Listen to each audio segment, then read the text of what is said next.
Oke, baiklah kita akan melanjutkan untuk analisis tekstur ya. Jadi kalau uh, tekstur ini kita akan menggunakan instrumen texture analyzer. Ya, jadi maaf ini lupa belum dimasukkan di gambar ya. Ini adalah contoh-contoh alat pengukur tekstur ya. Jadi dengan menggunakan stable microsystem ya SMS. Jadi tekstur itu biasanya dikorelasikan dengan mutu pangan ya, yang dapat dirasakan dengan sentuhan ya, dengan jari atau tangan ya, dengan lidah atau dengan mulut secara keseluruhan maupun juga dengan gigi ya. Jadi pengukuran tekstur ya untuk pangan itu akan bervariasi. Ada yang penting untuk aspek crispiness ya, seperti pada crackers maupun juga keripik kentang, atau crunchiness itu pada seledri umumnya ya, maupun juga produk buah-buahan yang masih mengkal gitu ya. Kemudian hard candy ya, itu juga biasanya adalah kerasan hardnessnya. Tenderness pada steak atau dagingan sapi, itu pun juga chewiness untuk produk-produk coklat ya, maupun juga di produk yang chewy candy ya, cookies maupun juga toffee ya, umumnya juga cukup penting untuk dikaji mengenai crispinessnya maupun juga chewinessnya ya. Oke, jadi ini yang akan kita bahas. Jadi setiap tekstur itu akan penting untuk produk pangan ya. Nah, menurut Jowett tahun 1974 ya, tekstur itu merupakan atribut ataupun juga atribut dari suatu substan yang dihasilkan dari kombinasi sifat-sifat fisik yang maupun juga yang di indera ya, melalui sentuhan, pandangan maupun juga pendengaran ya. Jadi memang dulu ada yang pengukuran tekstur itu pendekatannya bisa dengan juga selain sentuhan juga dengan pendengaran ya. Semakin saat digigit itu akan bunyi kerenyahnya itu akan bisa diidentifikasi ya, crispy maupun juga crunchinessnya ya. Nah, ini pentingnya dari tekstur. Mungkin ada yang levelnya itu ada yang critical ya, untuk produk-produk yang memang penting ya, seperti halnya di seledri yang tadi kita jelaskan ya. Tekstur penting. Kalau kita makan seledri yang lembek kan tidak enak ya. Begitu juga untuk keripik kentang ya. Ini juga sangat kritikal.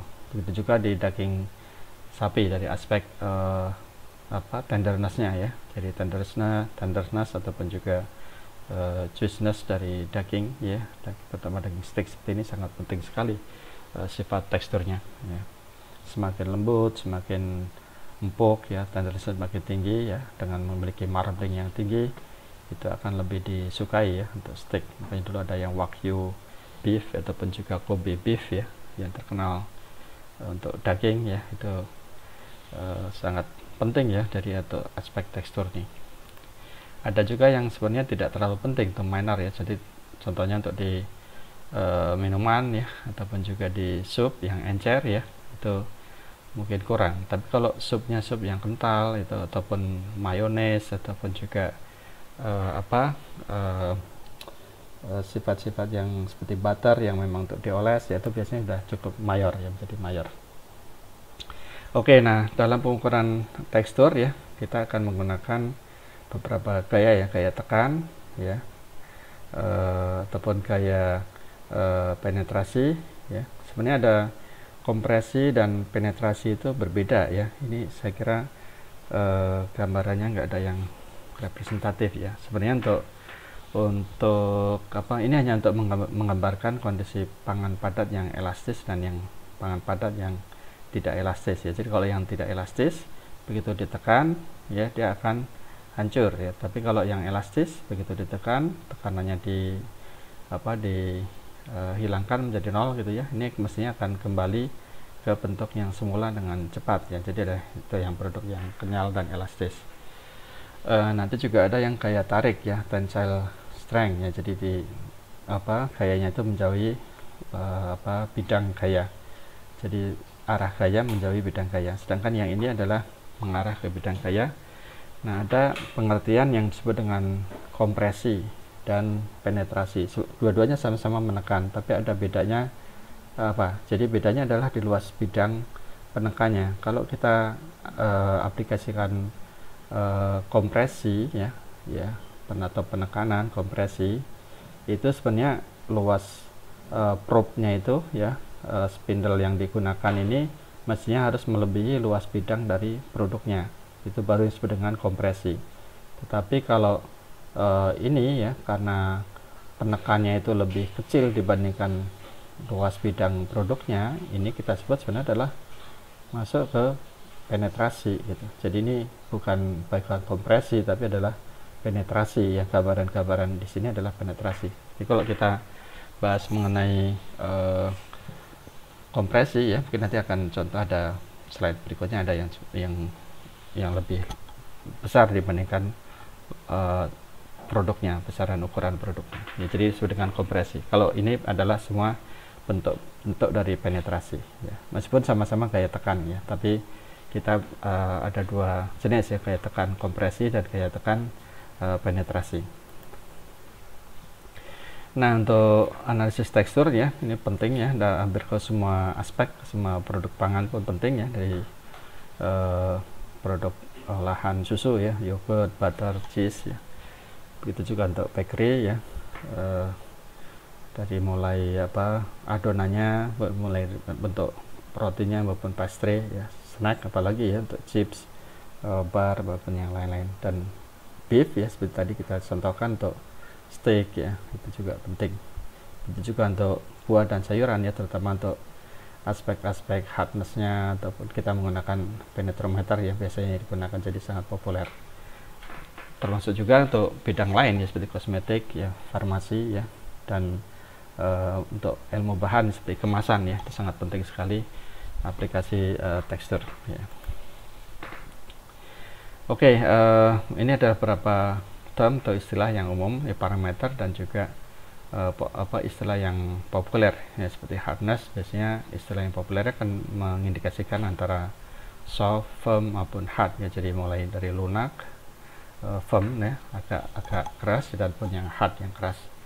Kemudian aspek cohesiveness ya, ini termasuk yang secondary parameter adalah brittleness, chewiness ya, gumminess ya. Kadang-kadang kalau diterjemahkan ke bahasa Indonesia itu juga agak kesulitan ya, tapi mungkin kita akan coba untuk lebih waktu membahas di tekstur profile analysis ya, kita akan coba bahas yang lebih mendekati ya, untuk padanan di bahasa Indonesianya seperti apa. Ini umumnya yang populer, istilah populernya adalah crumbly, atau crunchy, atau brittle, ataupun juga crispy ya, atau juga tenderness ya, chewy, tough atau keras ya. Sedangkan untuk yang aspek viskositas ya, sebenarnya kita nggak terlalu penting untuk di solid ya. Elastisitas, nah sekira bisa untuk elastik atau plastik. Dan dari aspek adhesiveness atau daya rekat atau kelengketan ya, jadi ada yang dikenal dengan sticky ya, sticky atau tackiness ataupun gooey ya. Itu tiga-tiganya juga mengindikasikan ke aspek kelengketan ya, mungkin levelnya yang sticky itu paling lengket ya, tacky itu agak lengket, yang gooey itu ya mesti lengket tapi agak lengket gitu ya. Yang sangat lengket mungkin yang sticky ya. Nah, alat pengukur dari tekstur ini ada dua pabrikan utama sebenarnya di dunia ini yang terkenal. Yang pertama adalah FTC ya, Food Technology Corporation. Ini di lab kita kayaknya belum punya ya, tapi rasanya Pak Fahim itu ada sering didatangi dari supplier ini ya, untuk Food Technology Corporation. Kemudian yang kita sudah punya ya, ini adalah TA ya, Texture Analyzer dari Stable Microsystem yang kita pakai untuk penelitian, untuk praktikum ya. Jadi ada di sini konsepnya bentuk probe, kita sebut dengan probe di sini, bukan spindle. Kalau spindle yang tadi viskometer ya, di sini kita sebut probe. Bentuk probe-nya itu macam-macam ya. Ada yang spherical ya, bulat seperti bola, ada yang silinder, ada yang cone ya, kerucut ya, tergantung dari penggunaannya. Ada yang bentuk pisau ya, untuk menguji daya iris dan seterusnya. Nah, sebenarnya secara umum hasil pengukuran dengan TA, texture analyzer ya, baik itu dengan Stable Microsystem maupun yang dari FTC ya, itu akan ada stiffness ya. Ini sebenarnya adalah grafik untuk yang kita sebut dengan elastic modulus ataupun Young's modulus, itu menunjukkan stiffnessnya, kekakuan. Ada hardness yang paling tinggi ya, nilai stress yang tertinggi itu sebagai hardness. Berikutnya ada grafik yang menunjukkan seberapa banyak ya. Nah itu kadang-kadang ada yang jumlah seperti gelombang gitu ya, profile analisisnya itu ada yang menggunakannya untuk indikator crispiness ya, dibandingkan kalau hardness. Kalau hardness umumnya smooth seperti ini dan langsung putus dan tidak ada gerigi-gerigi seperti ini ya. Jadi kalau crispiness itu harus jumlah gerigi-geriginya itu banyak gitu. Jadi ada juga yang mengindikasikan menggunakan kombinasi dengan noise. Jadi akustiknya itu saat dikunyah, saat ditekan dengan alat ukur juga direkam suaranya gitu. Jadi noise analisis akustik ini juga dilakukan. Oke, ini sebagai contoh pengukuran luminous, jadi tingkat kekerasan dari buah ya. Ini contoh pada buah apel ya. Sebenarnya di grafik ini yang ada buah pear, tadi saya kira akan sama ya, menunjukkan hal yang sama dengan yang di buah apel ya. Jadi kalau kita memiliki grafik dari hasil outputnya stable microsystem ya, itu outputnya seperti ini. Jadi di sumbu X adalah waktu ya, waktu pengujian ya. Sebenarnya ini bisa dikonversi menjadi jarak yang mau milimeter. Kenapa? Karena kita bisa cek di pengoperasian alatnya itu ya, kecepatannya berapa gitu. Misalkan kecepatan waktu penekanan itu adalah 1 mm per detik misalkan ya, misalkan 1 mm per detik.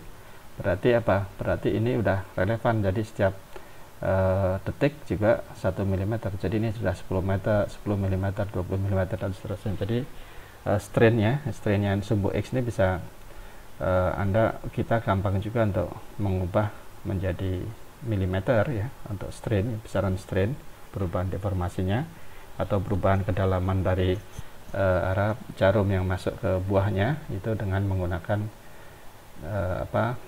melihat ke operasinya berapa milimeter per detik ya kecepatan penetrasinya. Jadi tadi bentuk penetrasi ya, jadi gaya tekan tetapi bentuknya adalah penetrasi karena luas bidang dari gayanya itu ya lebih kecil dibandingkan luas bidang sampelnya ya, jadi penetrasi. Nah kalau kita peroleh hasil seperti ini ya, sumbu X-nya sumbu Y-nya adalah gaya force dalam satuan gram force. Jadi kalau kita ingin mengubah ke Newton ya, Newton kan kilo force, berarti apa? Jadi gram force-nya ini dibagi dengan 1000 ya, itu menjadi kilo kan. Jadi nah untuk itu baru kilo force. Kalau untuk menjadi Newton dikalikan dengan gravitasinya ya. Jadi dengan kan namanya F kan sama dengan massa kalikan A, gravitasi. Nah, dalam hal ini percepatan adalah gravitasi bumi. Jadi kalau kita peroleh data seperti ini ya, kira-kira kan memperoleh misalkan yang kita ambil yang tinggi ini ya, yang kita tinggi ini kita sebut yang A, yang bawah ini kita sebut B ya. Yang A ini besaran stresnya atau kayaknya adalah sekitar 850 ya, kita anggap saja 850 gram force. Jadi ini berapa newton ya, ini adalah 0,85 kilo force kalikan 10 berarti 8,5 newton. Jadi ini besarannya adalah 8,5 newton untuk hardness-nya ya. Yang B ya, kira-kira berapa ini? Kira-kira 200 mendekati 300 lebih ya. Jadi mungkin bisa 280 atau 285 ya. Sama satuannya jadi sekitar 2,85 newton ya. Nah, gimana untuk menjadikan biasanya kan itu baru gaya ya, kalau diubah menjadi stres ya berarti nanti gaya dibagi dengan luas bidangnya. Nah luas bidangnya berapa? Berarti kita harus mencari data luas area ya, luasan dari spindle tadi ya, apa probe yang digunakan tadi, probe-nya berapa luasan diameter, luas bidang probe-nya itu adalah sebagai luas bidang gaya. Jadi kalau kita mau ukur stresnya ya dalam bentuk satuan stres, kita bisa ukur menjadi itu ya. Tapi kalau dalam hal ini kalau kita pakai satuannya Newton, F-nya itu nggak apa-apa ya, kita masih bisa karakterisasi, kita masih boleh kita pakai Newton ya. Nah, kalau kita memiliki hasil seperti ini ya, kalau saya tanya yang mana yang buah yang masih segar dan mana yang lebih matang buahnya, jadi ripe dan yang unripe-nya gitu ya, yang matang, yang sudah matang dengan yang belum matang, itu yang mana ya.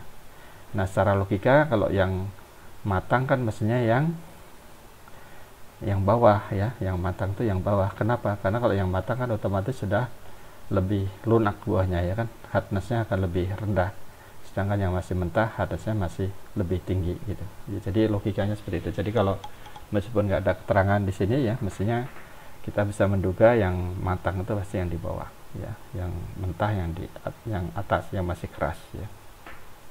Oke, kita lanjut ke contoh berikutnya mengenai jadi kalau yang tadi kan bentuknya needle atau seperti jarum ya, silinder jarum ya, untuk mengukur hardness dari buah ya.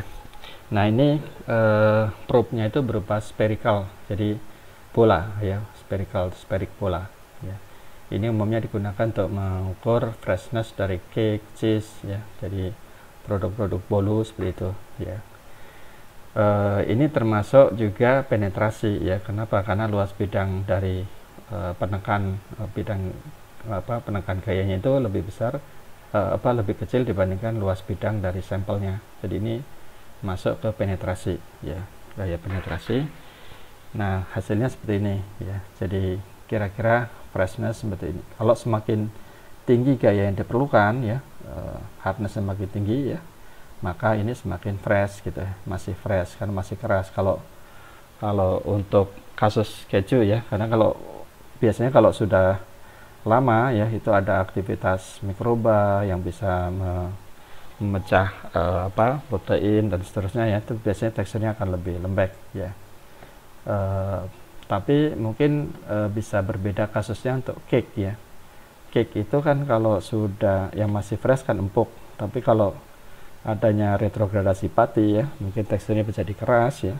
Mungkin untuk kasus cake, mungkin justru yang hardness-nya itu yang meningkat itu justru yang sudah lama gitu. Bisa saja tergantung dari kondisi penyimpanan, kondisi pengemasannya dan seterusnya. Nah, ini adalah bentuk cone ya, probe-nya bentuk cone atau kerucut ya. Biasanya digunakan untuk menguji daya oles ya, spreadability ya, daya oles untuk butter, margarin, jam, jelly itu pakai conical ini ya. Nah, biasanya yang dipentingkan apa? Semakin kalau yang mudah dioleskan berarti yang justru yang lebih rendah gaya yang diperlukan dan lebih panjang ininya gaya gesernya mestinya gitu ya. Jadi kalau sebenarnya semakin mudah untuk dioleskan kan, kita nggak perlu tenaga yang banyak untuk mengoleskan gitu, jadi sebenarnya lebih rendah gaya yang diperlukan ya. Ini kita hati-hati ya, jadi di sini ternyata yang disembunyinya adalah distance-nya ya, sementara yang di sini adalah waktu. Jadi kita harus hati-hati dalam membaca satuan ya untuk grafik ini, yang spreadability-nya. Nanti kalau Anda mengukur di lab pakai stable microsystem, harus hati-hati diperhatikan satuannya ya. Satuan disembunyinya itu adalah jarak, berarti ini jarak gesernya ya, jarak geser. Jadi semakin tinggi dengan gaya yang sama, mestinya mungkin diatur ini gayanya yang sama ya, berapa banyak dia menggeser gitu ya. Jadi dengan waktu yang sama berapa jauh dia bisa menggeser. Jadi semakin jauh dia menggeser berarti lebih mudah dioles gitu, spreadability-nya makin tinggi gitu. Jadi ini yang atas sebenarnya dari memiliki daya oles yang lebih baik ya dibandingkan yang bawah, karena ini pasti dalam pengujian itu digunakan gaya yang sama, waktu operasi yang sama gitu ya, kecepatan sama. Nah, ini memiliki hasil jarak olesnya itu lebih jauh gitu ya. Jadi ini spreadability-nya lebih bagus yang di atas ya dibandingkan yang di bawah ya. Oke, nah ini untuk yang bentuk silinder, tapi ini juga masih termasuk ke contoh pengujian dengan penetrasi ya. Jadi ini masih penetrasi silinder. Jadi untuk melihat hardness-nya ya, jadi firmness maupun juga yield point ya dari gaya untuk awal untuk terjadi suatu deformasi ya. Jadi untuk gel strength ya, pectin, yogurt, margarin ya, maupun juga untuk bloom strength untuk di gelatin ya, ini menggunakan probe yang silinder ini ya. Jadi kalau kita memiliki dua jenis ini untuk surimi ya, misalkan surimi kayaknya seperti ini ya, sama seperti tadi hasilnya ya. Jadi ini yang kita anggap yang atas itu yang A, yang bawah itu yang B gitu ya. Yang mana yang memiliki gel strength yang lebih kuat ya? Ya pasti yang atas ya, karena gayanya yang diperlukan lebih besar ya, untuk membuat deformasi lebih besar ya. Jadi yang atas yang memiliki gel strength lebih kuat. Jadi surimi kan penting sekali gel strength ya. Jadi semakin kenyal, semakin lihat ya itu. Jadi gel strengthnya lebih bagus yang atas nih. Oke, nah ini contoh untuk pengukuran bloom strength ya dengan alat FTC ya, biar adil kita tunjukkan juga instrumen pengukur tekstur dari FTC ya.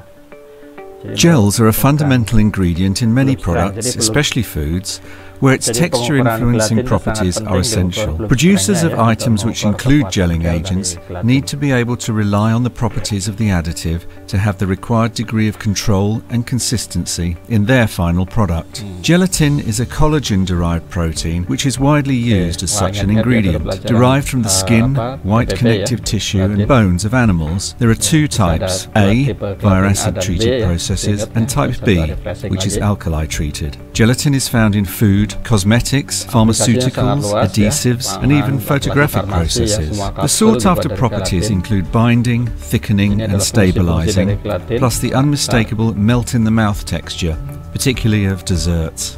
Gelatin has a widespread use beyond the food industry, cosmetics, pharmaceuticals, photographic processes and products. Gelatin suppliers need to test the properties in order to grade their product according to established industry regulations. This not only means the health and hygiene requirements of an animal-derived raw material, but also the gelling strength of the ingredient.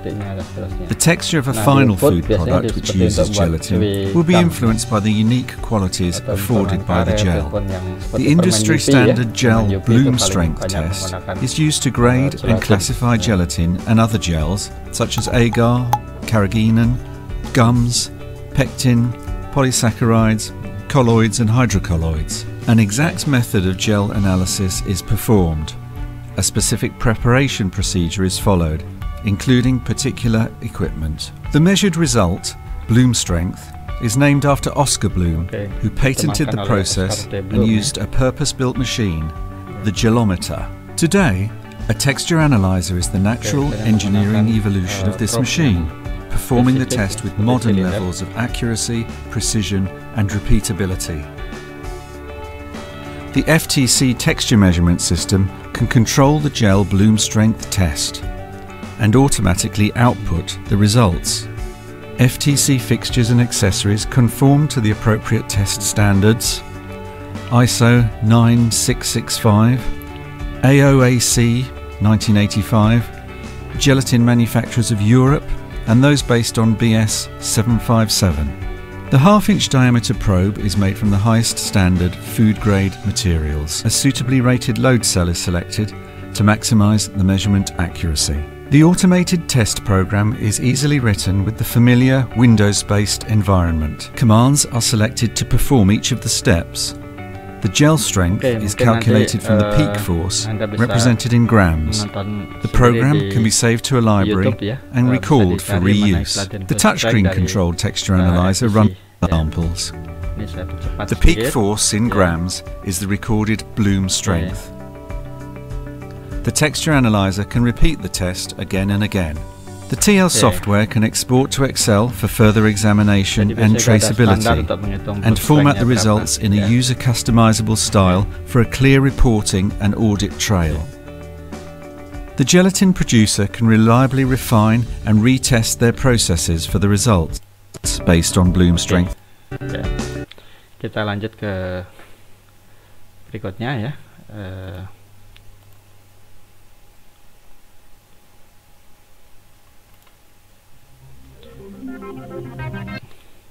Oke, nah berikutnya untuk contoh pengukuran tensile strength ya. Jadi untuk kuat tarik ya, ini bisa untuk produk pangan ya, seperti yang mementingkan untuk sifat-sifat kekenyalan ya. Bisa juga dengan selain kill strength kita bisa mendekati dengan tensile strength ya, daya lihatnya berapa gitu. Seperti misalkan yang penelitian mie ya, biasanya sering menggunakan ini mestinya ya, tensile strength ini. Jadi gaya tarik ya, gaya tarik. Dan apalagi untuk pengemasan ya, pengemasan plastik ataupun juga yang untuk penelitian edible film ya, ini banyak menggunakan pengujian sifat mekanisnya menggunakan tensile strength ini. Jadi ini contoh videonya ya. Jadi ada di sampel, dijepit di dalam penjepitnya, kemudian diberikan gaya tarik ya sehingga putus ya. Nah, jadi nanti dari sini kita akan memperoleh kurva ya, hubungan antara strain dengan stresnya seperti ini ya. Hampir semua jenis, cuma mungkin ada yang tinggi kemudian langsung putus, ada yang sampai di sini nggak ada jet stressnya tapi langsung panjang seperti itu ya, tergantung dari jenis ataupun karakteristik dari bahannya sendiri ya, bahan. Jadi secara umum ada yang disebut di bidang awal ini disebut sebagai elastic region. Kita ukur adalah yang modulus, jadi slope-nya ini ya. Kemudian kurva yang muncul pertama adalah yield stress ya. Kemudian ada yang kurva maksimumnya. Jadi kadang-kadang di banyak bahan ya, untuk polimer, untuk badan edible film atau untuk food ya, kadang-kadang yield strength-nya itu yang paling tinggi, berikutnya adalah turun seperti ini. Jadi ultimate strength ya di yield strength-nya itu ya. Kemudian sampai putus kan pengukurannya, jadi sampai putus. Jadi diukur seperti sini. Nah, nanti saat diputus ini kan kita ukur juga berapa jarak yang sudah strainnya yang terbentuk, berapa deformasinya berapa. Biasanya kita bisa menghitung adalah delta L nya, ini kan ada pertambahan panjang ini sebenarnya ya, yang diukur oleh alat ini adalah pertambahan panjangnya, delta L nya berapa gitu. Jadi dari data uji tarik ini kita bisa memperoleh data-data elastic modulus atau yang modulus ini yang menunjukkan dari stiffness-nya ya, jadi kekekaran dari bahan. Kemudian kita peroleh juga yield strength, jadi kayak awal yang diperlukan untuk terjadi suatu deformasi ya. Kemudian tensile strength maksimum ya, ataupun tensile strength at break ya, pada saat putus itu berapa gitu ya. Berikutnya juga kita bisa menghitung persen elongasi. Jadi rumusnya adalah dengan delta L ya, pertambahan panjang ini dibagi dengan panjang awalnya ya, L0 nya berapa. Jadi saat diuji ini kan diukur jarak tadi ya, misalkan 5 cm atau 3 cm. Nah, pertambahan panjangnya berapa, misalkan tambah panjangnya adalah 10 cm gitu. Jadi 10 cm dibagi dengan 5 cm kali 100%, jadi berapa, 200% gitu. Jadi ini adalah persen elongasi. Sedangkan yang lain-lain tinggal membaca di sini. Jadi nah kan ini sekarang kalau satuannya diminta Pascal ya, kalau stres kan artinya harusnya sudah satuan tekanan ya, jadi harus dengan gaya per luas bidang ya. Jadi karena memang sebenarnya yang standar kalau kita menyajikan data itu harusnya adalah di dalam bentuk stresnya ini ya, jadi gaya dibagi dengan luas bidangnya ya, jadi Pascal. Jadi nanti untuk memperoleh satuannya Pascal ya, kita ukur besarannya dari F-nya berapa ya, dibagi dengan luas penampang bidangnya gayanya itu ya. Nah, ini yang sering salah ya, sering kejadian ya saat kita mengukur luas bidangnya ya, luas bidang sampelnya umumnya dicari kan ini sebenarnya bentuk sampelnya kan seperti, kita mudahkan aja seperti persegi panjang seperti ini ya. Jadi balok panjang gitu. Jadi di sini ada panjang, lebar, dan ada ketebalan gitu kan. Nah, luas bidang dari tensile strength ini bukanlah dari panjang kali lebar ya, bukan panjang kali lebar, tapi adalah lebar dikalikan ketebalannya gitu, luas bidangnya. Kalau kita anggap tadi di back lagi ya, nanti di untuk membahas di tensile strength ya. Jadi untuk mencari Pascalnya ini adalah Pascal adalah Newton per meter persegi kan gitu ya. Jadi nanti semuanya dikonversi menjadi Newton untuk gayanya, dan untuk luas bidangnya dikonversi menjadi meter persegi untuk menjadi Pascal ya. Oke, itu untuk satuannya. Jadi kalau nanti sebagai PR ya, homeworknya nih ya, hari ini, jadi dari pengukuran tensile strength untuk nodal yang kepeng ya, mi kepeng, datanya diperoleh sebagai berikut ya. Jadi panjang awal dari sampel ya, N0, jarak antara dua penjepit tadi ya, itu 5 cm. Kemudian lebar dari sampel 1 cm. Dan ketebalannya adalah 2 mili ya, jadi 0,2 cm ya. Nah, setelah diukur kemudian diperoleh grafik seperti ini. Hitunglah gaya awal ya dalam megapascal yang dibutuhkan agar terjadi deformasi. Jadi yang ditanyakan adalah yield stressnya ya. Kemudian hitunglah gaya dan persen elongasi ketika mi itu putus ya, jadi saat break sini putus ya, itu berapa. Nah, ini kita berikan indikasi untuk delta L nya adalah 37,5 ya untuk delta L. Jadi tinggal dicari di sini adalah nilai F di sini berapa di sini ya. Ini satuannya sudah Newton ya, jadi tinggal konversi ke Pascal ya. Megapascal artinya apa? Kalau 1000 Pascal baru kilonewton ya. Jadi kalau megapascal artinya 1 juta Pascal ya, kalau dalam megapascal. Jadi nanti boleh Pascal, boleh megapascal untuk satuan stresnya ya. Oke, silakan dikerjakan ya untuk latihan ya dari menggunakan eksplanasi ini. Nah, berikutnya nih untuk yang lebih jelas biar nanti bisa mendekati berapa sih nilai realnya itu ya. Nanti silakan di perkiraan saja gitu. Ya, saya akan memeriksa hasil kerjaan kalian karena hanya dari cara pengerjaannya ya. Oke, saya kira itu untuk materi analisis tekstur ya. Berikutnya kita akan melanjutkan untuk tekstur profile analysis.